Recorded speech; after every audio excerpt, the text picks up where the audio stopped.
Question number 11, Dr. Kennedy Graham.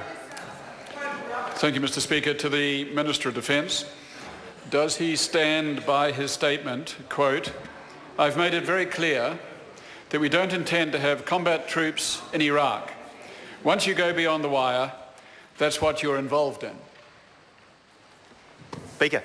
Honourable Simon Bridges. Speaker, on behalf of the Minister, yes, and this was made clear by the Prime Minister on 5 November last year when he stated that New Zealand troops would not be sent into a combat role in Iraq.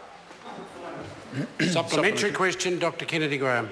So when the Prime Minister said more recently than that he could not rule out soldiers going beyond the wire, was the Prime Minister misleading the public? Speaker. Honourable Simon Bridges. On behalf of the Minister, no. Supplementary question, Dr. Kennedy Graham. Supplementary question, Dr. Kennedy Graham. Thank you, Mr. Speaker. Has Tim Keating,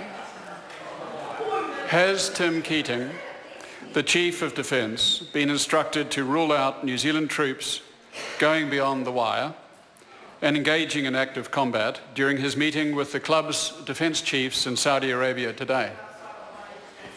Honourable Simon Bridges. Well, Mr. Speaker, on behalf of the Minister, of course, the member's well aware, no decision on deployment's been made.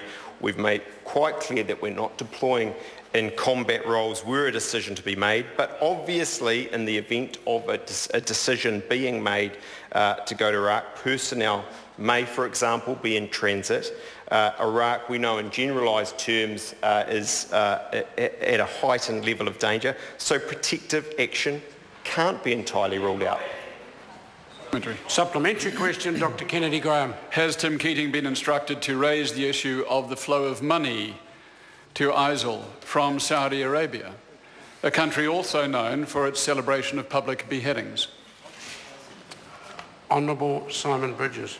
Well, Mr. Speaker, on behalf of the Minister, I'm not aware of that level of detail.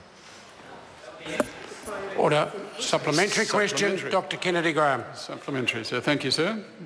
Is the club meeting in Saudi Arabia requested by or even acknowledged by the UN Security Council?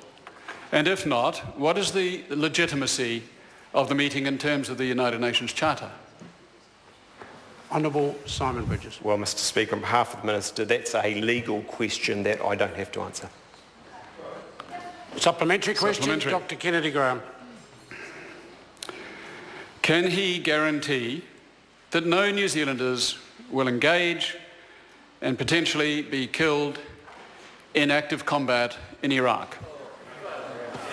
Honourable Simon Mr. Bridges. Speaker, on behalf of the Minister, I think the member knows quite well now that no decision on deployment has been made. We've been quite clear that were a decision in the positive to be made, that troops would not be in combat roles and they are not going beyond the wire.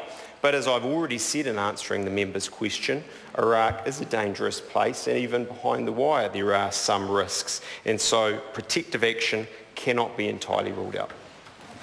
Question number 12, David Sherrill.